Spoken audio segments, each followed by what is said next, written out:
ABCD in Gujarati. Unit 6.6 Question Answer. પ્રશ્ન 1. World wide web શું છે? વર્લ્ડ વાઇડ વેબ એ એક સિસ્ટમ છે જેમાં અભ્યાસિક રીતે જોડાયેલા હાઇપરટેક્સ્ટ ડોક્યુમેન્ટ્સ અને મલ્ટીમીડિયા કન્ટેન્ટનો સમાવેશ થાય છે, જેને ઇન્ટરનેટ પર એક્સેસ કરી શકાય છે. તે યુઝર્સને વેબસાઇટ દ્વારા વેબ પેજો શોધવા અને માહિતી મેળવવામાં મદદ કરે છે. www માં વેબ પેજો હોય છે જેમ કે લખાણ, છબીઓ, વિડીયો અને અન્ય સામગ્રી જે સર્વર પર હોસ્ટ કરવામાં આવે છે અને ઇન્ટરનેટ સાથે જોડાયેલા હોય છે. પ્રશ્ન 2. વેબ બ્રાઉઝર શું છે? વેબ બ્રાઉઝર એ એક સોફ્ટવેર એપ્લિકેશન છે જેનો ઉપયોગ યુઝર્સને વર્લ્ડ વાઇડ વેબ પર વેબસાઇટ્સને એક્સેસ કરવા માટે થાય છે. તે વેબ સર્વર્સમાંથી માહિતી મેળવીને વપરાશકર્તાને વેબ પેજ તરીકે દર્શાવે છે. લોકપ્રિય વેબ બ્રાઉઝર જેવા કે Google Chrome, Mozilla Firefox, safari અને માઇક્રોસોફ્ટ એજ યુઝરને વેબ પેજ પર નેવિગેટ કરવાની સુવિધા પ્રદાન કરે છે. બ્રાઉઝરમાં બુકમાર્ક્સ, હિસ્ટ્રી, ટેબ્સ અને એક્સટેન્શન જેવી સુવિધાઓ પણ હોય છે. પ્રશ્ન 3. કેટલાક લોકપ્રિય વેબ બ્રાઉઝર્સના નામ જણાવો.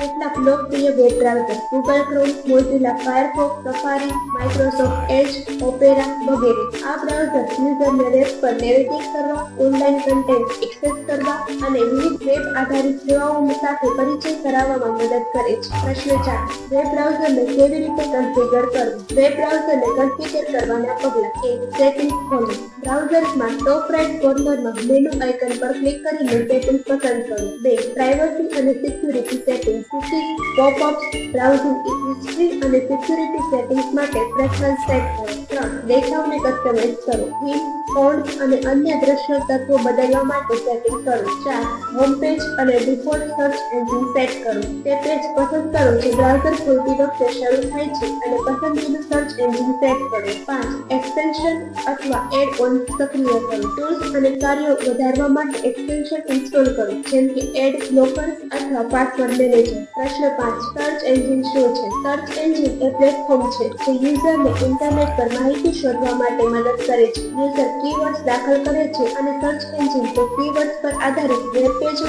અને અન્ય કન્ટેન્ટની યાદી આપે છે. લોકપ્રિય સર્ચ એન્જિન્સમાં ગૂગલ, બિંગ, યાહૂ અને ડકડકો સામેલ છે. આ એન્જિન અત્યંત ગુણવત્તાવાળી અને સંબંધિત માહિતી પ્રદાન કરવા માટે જટિલ અલ્ગોરિધમ્સનો ઉપયોગ કરે છે. પ્રશ્ન 6. સર્ચ એન્જિન કેવી રીતે કામ કરે છે? સર્ચ એન્જિનના કાર્યની પ્રક્રિયા નીચે મુજબ છે. 1. ક્રોલિંગ. સર્ચ એન્જિન ક્રોલર્સનો ઉપયોગ કરીને વેબ પેજો પર જઈને તેમના ડેટાને એકત્રિત કરે છે.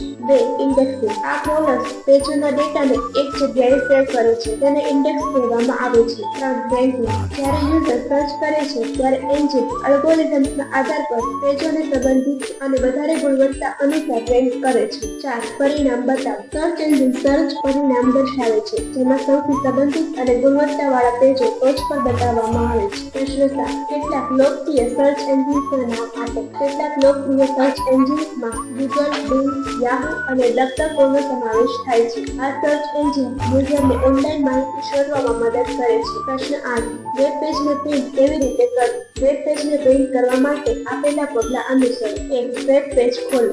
2. પ્રિન્ટ ઓપરેશન પર ક્લિક કરો. ગૂગલ ક્રોમ અથવા માઇક્રોસોફ્ટ એજમાં રાઇટ ક્લિક કરીને પ્રિન્ટ વિકલ્પને પસંદ કરો અથવા Ctrl+P નો ઉપયોગ કરો. ફાયરફોક્સ. મેનુમાં જઈને પ્રિન્ટ વિકલ્પને પસંદ કરો. સફારી. મેનુના ફાઇલ વિકલ્પમાં જઈને પ્રિન્ટ વિકલ્પને પસંદ કરો.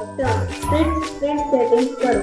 પ્રિન્ટર પસંદ કરો. પેજની સુમેળ, લેન્ડસ્કેપ અથવા પોર્ટ્રેટ, માર્જિન અને રંગ પસંદ કરો. 4. પ્રિન્ટ પ્રિવ્યુ ચકાસો. 5. પ્રિન્ટ કરો. પ્રશ્ન 9. વેબ પેજ છાપવાના ફાયદા અને ગેરફાયદા શું છે? ફાયદા. 1. ઓફલાઈન ઉપયોગ. વેબ પેજને કાગળ પર પ્રિન્ટ કરીને ઓફલાઈન ઉપયોગ કરી શકાય છે. 2. ડોક્યુમેન્ટ તરીકે ઉપયોગી. વેબ પેજ પરની માહિતીનો ઉપયોગ કાગળ પર દસ્તાવેજ તરીકે કરી શકાય છે. 3. સહજ શેરિંગ. પ્રિન્ટ કરેલી નકલ એકબીજા સાથે સરળતાથી શેર કરી શકાય છે. ગેરફાયદા. 1. કાગળ અને ઇંકનો વ્યય. અવારનવાર છાપવામાં અનાવશ્યક સામગ્રી પણ છપાઈ જતી હોય છે જે કાગળ અને ઇંકને બગાડે છે. 2. આધુનિક પેજના અપડેટની ખોટ. છાપેલા પેજોમાં નવીનતમ અપડેટ્સ નહીં હોય છે. 3. સમગ્ર કન્ટેન્ટ ન છાપવું. વેબ પેજ પરના ઇન્ટરેક્ટિવ સામગ્રી અને કોડ પ્રિન્ટ થતા નથી. પ્રશ્ન 10. વેબ પેજ ડાઉનલોડ કરવું એટલે શું? વેબ પેજ ડાઉનલોડ કરવું એ એક પ્રક્રિયા છે જેમાં તમે વેબ પેજની તમામ સામગ્રી જેમ કે HTML, છબીઓ, ટેક્સ્ટ વગેરે તમારા કોમ્પ્યુટર અથવા સ્માર્ટફોન પર